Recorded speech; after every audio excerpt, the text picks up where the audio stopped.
En el nombre del Padre, del Hijo y del Espíritu Santo. Amén.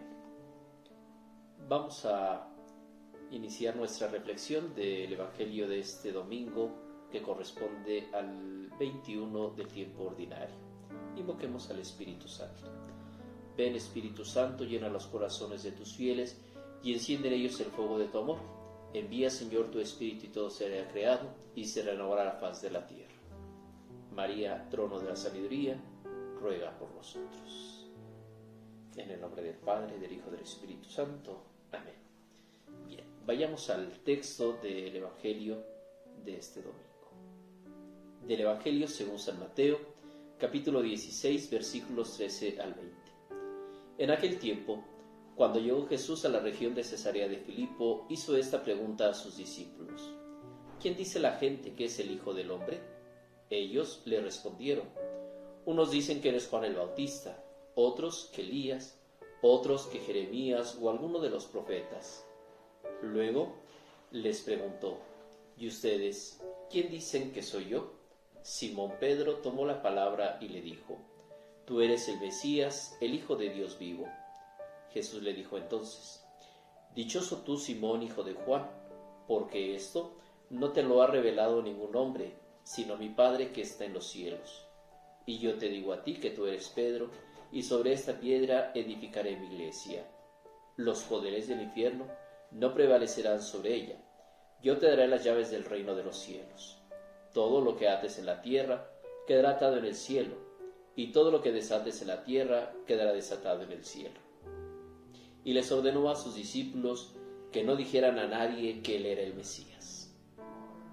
Palabra del Señor. Gloria a ti, Señor Jesús. Meditemos un momento.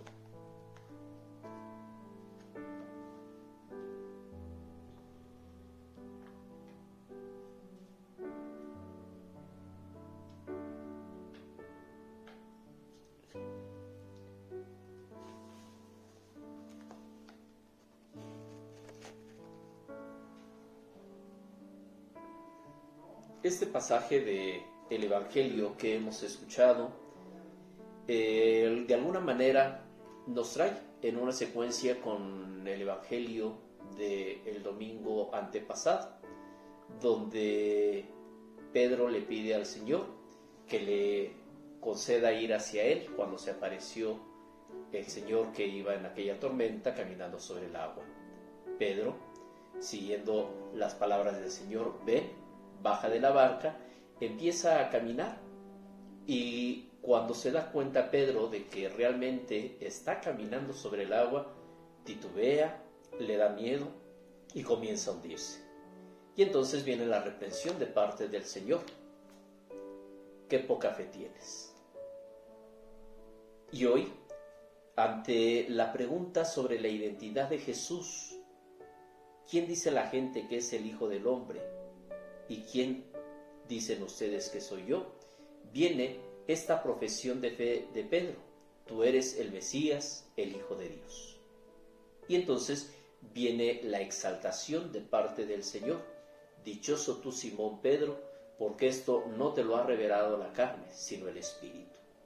Es un reafirmar la fe del discípulo, es un descubrir que aún muchas veces, aunque se titubea, se duda, cuando estamos cimentados en la persona de Jesús, cuando hemos tenido esa experiencia de encuentro que cambia y transforma la vida del hombre, puede darse una nueva experiencia en la vida de fe que no nos es revelado por nuestros criterios, por nuestra manera de pensar, porque seamos buenos, sino que viene de algo más profundo, que es una revelación del Espíritu.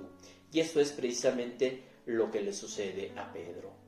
Ahora ha aprendido a descubrir a Jesús, ha estado, podríamos pensarlo, ya en una mayor relación de cercanía con Él, que esta experiencia humana le lleva a dejarse mover por esta experiencia divina, aquello que los místicos llamarán pues una experiencia fundante, algo que cambia, que le da un nuevo sentido a la vida de relación del hombre, y que de alguna forma cada uno de nosotros estamos llamados a tener, para que nuestra vida se vea acrecentada, fortalecida, ya no solamente desde una catequesis, ya no desde lo que hemos aprendido a escuchar de Dios desde que éramos niños o desde que empezamos a tener cercanía con Él, sino una experiencia fundada en el amor, en el encuentro personal, en el estar de frente a Jesús, en este encuentro donde me dejo fascinar,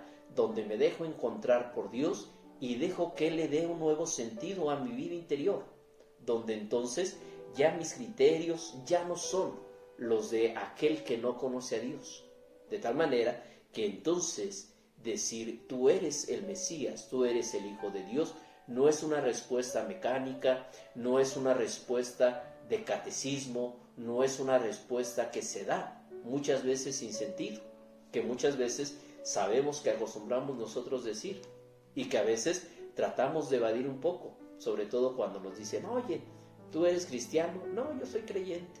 Oye, ¿tú eres católico? No, yo nomás voy a misa cuando me nace de corazón, y en fin, tratamos como de evadir esa respuesta que implica un serio compromiso porque he aprendido a conocer a Jesús.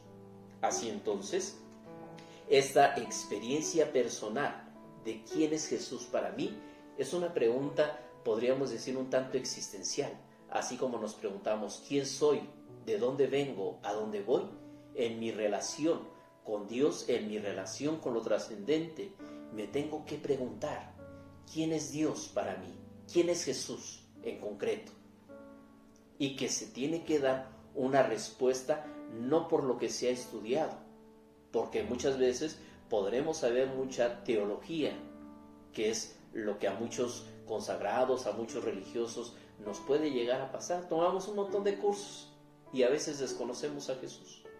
¿Por qué? Porque no hemos tenido un encuentro, porque no ha habido esa experiencia de estar ante la presencia del Señor. Y puede haber grandes catequistas en la historia de la humanidad, pero ¿cuántos de aquellos que siendo catequistas desperdiciamos, digámoslo de esta manera, o gastamos nuestro tiempo ante la presencia de Jesús? Si tendríamos que decir que por una hora de catequesis tiene que ser una hora de oración delante del Santísimo. No basta entonces con preparar una catequesis para dársela a los niños. No basta con preparar una catequesis para dársela en las pláticas prebautismales, en las de confirmación, en las de comunión. No basta con preparar una catequesis para un retiro espiritual, en fin. No es suficiente. ¿Por qué? Porque eso tendríamos que decir muchas veces es solo la primera parte y es una parte muy pequeña, cuando el mayor trabajo tiene que ser esta relación de encuentro, donde es Dios quien va a hablar a mi corazón, donde es Dios quien va a tocar la historia de mi vida para que entonces yo pueda dar esa respuesta de a quién he conocido, de a quién tengo que dar a conocer, de a quién tengo que compartirle esta experiencia de Dios que yo he tenido. Y que entonces tendrá siempre estos dos momentos, la preparación a partir, sí, de la Sagrada Escritura, a partir de los libros de exégesis o de lo que queramos, catecismo de la Iglesia Católica, dogma, etc. Pero la mayor parte es esa experiencia de oración, es esa experiencia de encuentro en la comunión profunda que se da con Cristo Jesús el Señor. Y entonces sí diré, Señor, eso no te lo ha revelado ningún hombre, no lo va a revelar la lectura de libros, que pueden ser muy buenos, hay muy grandes teólogos, comentaristas de la Sagrada Escritura, pero mi experiencia nadie le va a suplir, y a eso estamos llamados. Y segundo, el tema sobre las llaves del reino de los cielos. El Señor le da a Pedro una auténtica potestad que estamos nosotros llamados a descubrir como ese medio a través del cual podemos nosotros tener acceso al reino de los cielos. Muchos centran ese texto para hablar del sacramento de la reconciliación y Pedro con la autoridad y potestad que se le da. Algunos teólogos, sobre todo protestantes, pues han querido descubrir, y nada más sea como un comentario, en este texto, pues muchas interpretaciones para justificar la manera como se debe de predicar, cómo se tiene que llevar la palabra de Dios, y que es una potestad y autoridad que se le da a todos aquellos que entran en contacto con la palabra de Dios. La Iglesia desde sus inicios ha enmarcado de una manera muy especial en ello el ministerio de Pedro como el vicario de Cristo, y junto con él todo el ministerio del Papa, que se le atribuye una misión muy específica: custodiar el reino de los cielos, y que esta potestad se concede por delegación y por participación del sacramento del orden a los sacerdotes, que son de alguna manera colaboradores directos del obispo. Así entonces San Agustín escribe ya en sus tiempos que la Iglesia ha recibido las llaves del reino de los cielos a fin de que se realice en ella la remisión de los pecados por la sangre de Cristo y la acción del Espíritu Santo. Es entonces en la Iglesia donde el alma puede revivir porque estaba muerta por los pecados. Esta potestad entonces de acción que libera o que puede atar se concede a través del sacramento de la penitencia para perdonar los pecados, y entonces de esta manera la misión del sacerdote, dirá San Juan Crisóstomo, ha recibido este poder que Dios no le había dado ni siquiera ni a los ángeles ni a la Virgen María. Una potestad en la que el sacerdote al final será juzgado por lo que él realice como acción aquí en la tierra. Entonces, qué importante para nosotros pensar que en este sacramento pues no se puede tomar tan a la ligera. No es el sacerdote el que me está solamente absolviendo de mis faltas, es Jesús mismo en persona, en la persona del sacerdote, el que me perdona mis pecados para que pueda quedar yo sano y entonces mi alma pueda tener vida. Bueno, pues hoy vamos a pedir al Señor que nos conceda que a partir de esta meditación de este texto de la Escritura nos podamos realmente preguntar: cuando yo me acerco al sacramento de la confesión, ¿con qué conciencia lo hago? ¿Solamente para callar mi conciencia? ¿Solamente para no ir cargando, como muchos dicen, un costal lleno de pecados y sentirme libre? ¿O lo hago con la conciencia de saber que cuando me libero de mis pecados es la gracia, es el amor y la misericordia de Dios que viene sobre mí para tener esa experiencia de comunión, de encuentro con Él, y entonces poder declarar con mis labios y mi corazón que Jesús es el Señor?